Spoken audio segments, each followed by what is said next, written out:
Hello les filles, jour numéro 25 du Bikini Challenge. Il est 8 h du matin, je suis en pleine forme et tout sourire parce que je vois le soleil se lever. Et aujourd'hui je crois que nous allons avoisiner les 10 degrés. Donc pour certains ça paraîtra peut-être ridicule.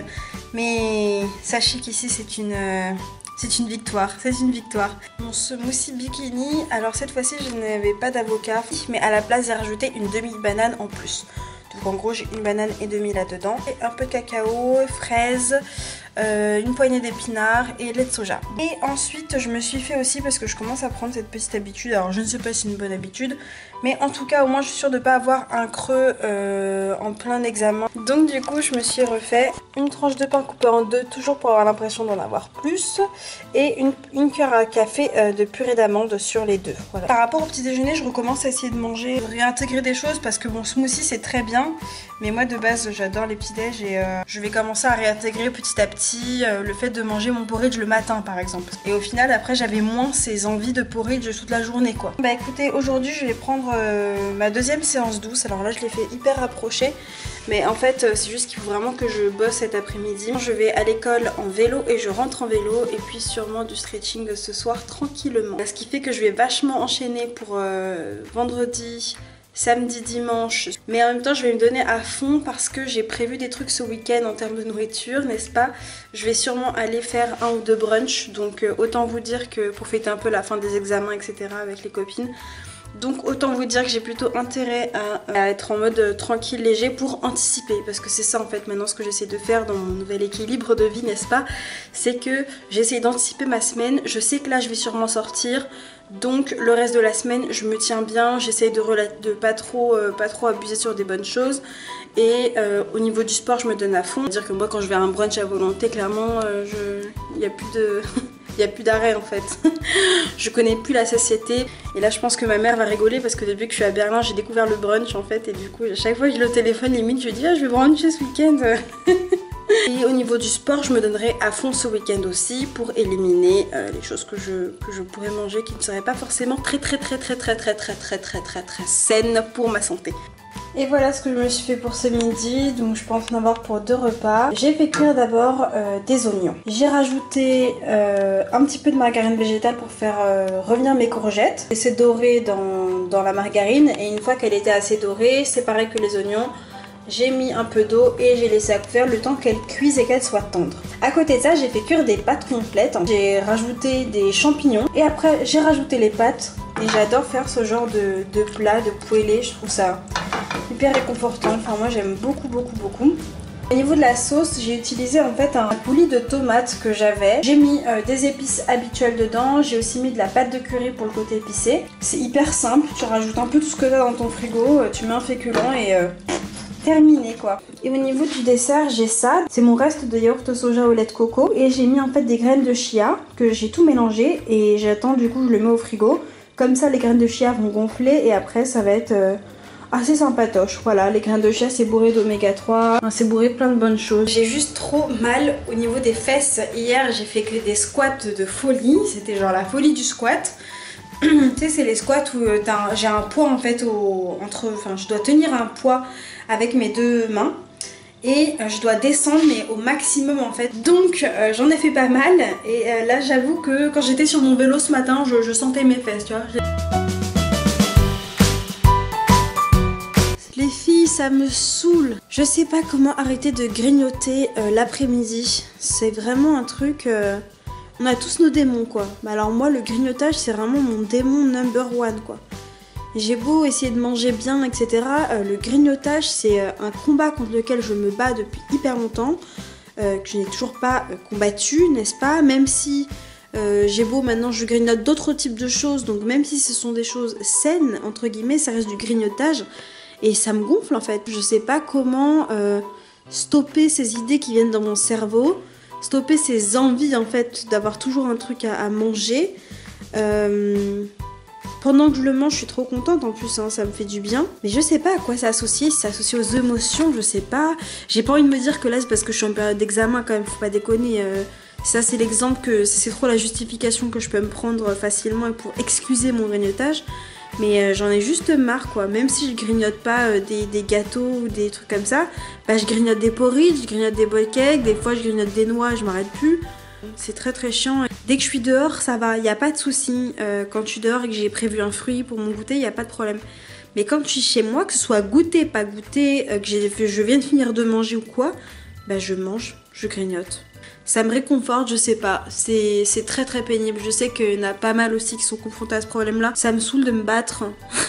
J'ai déjà essayé plein de trucs, hein. Franchement, ne pas acheter les trucs qui me font envie. Mais le problème, c'est que ces trucs-là, ils font partie de mon alimentation aussi en général. Genre, je vais pas m'arrêter d'acheter des flocons d'avoine. Bon, là, clairement, le petit déjeuner, c'est smoothie bikini. Donc, je pourrais ne pas acheter de flocons d'avoine, mais j'en avais encore. Les tablettes de chocolat, c'est pareil. Peut-être qu'il faudrait que je réinstaure un truc que je faisais pendant le bootcamp, vraiment. Et que là, j'ai pas refait depuis que je m'y suis remise, mais... Et c'est vrai que c'était pas mal, ça calmait pas mal. Tous les soirs, j'avais le droit à mes 2 carrés de chocolat noir. Dans la tête, au niveau du cerveau, ça me calmait déjà un peu et ça m'évitait de vouloir partir en vrille, quoi. C'est surtout ce genre de réflexion après avoir grignoté. Donc, comme vous avez vu dans les images, j'ai mangé un porridge, un corps. Bien sûr, j'ai pris du plaisir à le manger, bah oui. Au passage, pendant que je mettais des morceaux de chocolat dans le porridge, il y a 2 carrés qui se sont...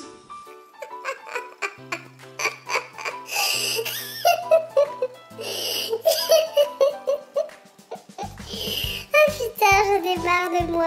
Il y a 2 carrés qui se sont perdus dans ma bouche. Vaut mieux en rire qu'en pleurer, mais franchement, ça me gonfle. Je sais pas comment est-ce que vous vivez votre grignotage. Comme je discutais hier avec Myriam en commentaire, mais je suis un ventre à pattes. C'est comme si j'avais un estomac sans fond. Ouais, je suis un ventre à pattes et j'arrive pas, j'arrive pas à m'arrêter de manger. J'ai l'impression qu'il faut que je sois blindée pour me sentir bien et c'est juste horrible. Et ça dépend vachement des moments. Il y a des moments où j'ai pas trop ces problèmes là. Alors oui, il y a l'été, c'est vrai. Et c'est vrai que je le fais pas, enfin que je le fais de temps en temps. Valérie disait ça aussi, il me semble. La fin du repas, le fait de la signaler par un thé, ça peut envoyer un message au cerveau. Je vais essayer de me remettre à faire ça. Direct à la fin de mon repas en fait. Je me prépare mon thé et mon thé est là et du coup j'entame direct avec ça. Là c'est fini, le repas il est là. Le thé signale la fin du repas. Quand je serai sortie de mon problème de porridge et de bowl cake, enfin bowl cake là ça fait longtemps que j'en ai pas fait, enfin longtemps.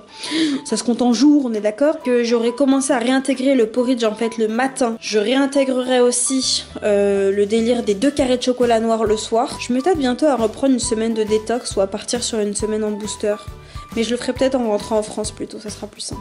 Voilà les méandres de l'après-midi. Comme je vous disais, vous voyez que j'ai un estomac sans fond, j'arrive pas à m'arrêter. C'est même pas aussi que j'arrive pas, c'est que j'ai pas envie. J'ai ce côté vraiment où c'est tellement bon en goût en fait. C'est comme le chocolat, c'est addictif quoi. Tellement bon en bouche que j'ai envie de continuer à le manger, Donc quand j'arrive à la fin, et bah c'est comme si je faisais taire toute conscience et que je repartais à aller m'en refaire un pour continuer d'avoir cette sensation. Et c'est juste, ça pèse, c'est pénible parce qu'après, encore on mangerait ça et ça irait, mais après on se sent coupable. Et après la culpabilité entraîne d'autres émotions qui sont négatives. Je sais que c'est un problème, je pense que j'aurai toute ma vie, mais je veux essayer de trouver des solutions. Bon les filles, j'ai vu vos commentaires sur le jour numéro 15. Numéro 16, j'ai tellement rigolé, vous me faites trop rire sérieusement. Donc je vous remercie parce que j'avais oublié, mais dans le jour numéro 16, j'ai parlé déjà de cette dynamique de grignotage devant séries et films. Donc je vais être redondante, désolée. Mais du coup, vous m'avez donné des idées, donc c'est cool, je vais les dire ici. Donc merci Myriam. Pourquoi pas penser au fait de manger des fruits avec du chocolat fondu et que je regarde ma série devant et qu'à côté avoir une tisane en mode fruits qui pourrait donner un goût de sucré. La prochaine fois c'est ce que je vais faire et ça palliera en fait cette envie d'avoir un truc en regardant une série. Ensuite en discutant avec Camille, elle m'a parlé de carottes, ça m'a fait penser à une chose que ma mère m'avait déjà dite qui était de m'assurer en fait de toujours avoir des carottes que j'avais épluchées et coupées dans mon frigo en fait, qui étaient prêtes à l'emploi quoi. Comme ça, si j'ai une envie de grignotage, que ce soit dans l'après-midi, dans la soirée, n'importe, je peux prendre mes carottes et les grignoter comme ça, et au moins je grignote des carottes et ça va. Et moi j'aime bien les bâtonnets de carottes crues, donc c'est même pas en mode ouais dégoûté, mange des carottes, non pas du tout. C'est à côté de toujours avoir un petit peu de houmous. Mais je trouve que c'est quand même mieux que de partir sur des porridge et des bowl cakes à outrance en fait. Donc merci les filles vraiment pour vos retours, ça me fait super plaisir et je prends toujours un plaisir malin à vous répondre et à lire vos commentaires parce que franchement je rigole trop. Ce soir on prépare une courge butternut en soupe. Donc voilà comment ça se présente de base. D'abord couper les deux extrémités, ensuite j'ai coupé la courge en deux au niveau à partir du moment où la base devenait plus large. J'ai épluché les deux bases. Maintenant je vais couper en deux chacune, enlever les graines et couper en petits morceaux. Ça y est, j'ai tout coupé, j'ai enlevé la pulpe. Donc j'ai quand même tout ça, je vais rajouter de l'eau bouillante dessus et un petit peu de bouillon de légumes. Et ensuite je vais laisser mijoter et mettre au mixeur une fois que c'est tendre. Les filles, il est 20h45, je viens de finir de faire ma soupe. Et franchement, je vous en conjure les filles, s'il vous plaît, un jour offrez la chance à la courge butternut. Offrez-lui cette chance, l'opportunité de vraiment s'ouvrir à vous. Je vous assure que vous le regretterez pas. Le goût est tellement doux. Sérieux, vous devez goûter. C'est super bon. Je sais que c'est chiant à couper, etc. Mais vraiment, ça vaut le coup. J'ai rajouté tout le bouillon d'eau. Hein. J'ai tout mis. Et là, j'ai une texture qui ressemble un peu à ça. Donc, c'est pas complètement lisse. Mais je me dis que ça suffit. Ça fait un petit potage. J'ai juste mis de l'ail en poudre. Hein. J'ai même pas besoin de rajouter de crème soja, etc. S'il vous plaît. Un jour tester la courge butternut et dites-moi-en des nouvelles. Mais la prochaine fois ce que je teste c'est que je garderai des morceaux. En fait une fois cuits à l'eau je les garderai et je les ajouterai genre, je les vois bien mélangés avec du riz en fait. Avec du riz, une bonne sauce, noix de cajou. Au micro-ondes j'ai les graines de la courge que j'ai rincées. C'était beaucoup moins pénible que ceux du potimarron. Il y en a beaucoup moins aussi que dans un potimarron. Voilà, je vous fais des petits updates au fur et à mesure. J'ai mis un petit peu d'huile de colza dessus. J'ai mis quoi d'autre? Un peu de sel, du paprika et du curcuma. Là j'ai mis au grill depuis, ça fait 8 minutes. J'attends encore 2 minutes. Puis je testerai voir si c'est bon. Donc pour grignoter je trouve que c'est pas mal aussi. Ce soir écoutez, je vais me faire ce bol de soupe.